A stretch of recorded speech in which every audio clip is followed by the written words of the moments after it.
Hi guys, bali pumunta pala kami dito sa isa sa mga sikat na cafe dito sa Bangkok, ang Bubble in the Forest. At ito pala yung bubungad sa inyo sa loob once na makapasok kayo. Nakita lang namin siya sa Klook, kaya nagtry kami ng table reservation at doon na lang kami umorder sa loob.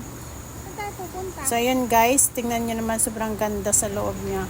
As in, napaka-aesthetic talaga. Tapos, ito pala yung table na binigay sa amin ng mga staff dito sa Bubble in the Forest. At tingnan nyo naman yung kasama namin. Enjoy na enjoy sa pagduyan.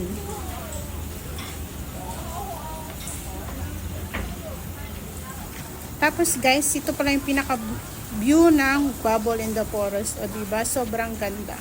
As in, hindi kayo magsisisiwan sa makapasok kayo dito sa loob. Bali, nag-grab lang pala kami dito dahil 40 minutes lang siya from our hotel, which is ang Pratunam City Inn. Kaya napakabilis lang siyang mapuntahan from Bangkok. So, ayun guys. Thank you for watching. Bye! Doon. Ay, teka, may nasa una na. Dahan-dahanin ko ha. Ay, may kasama ka na. O go. Pag na. Hindi na kita susundan.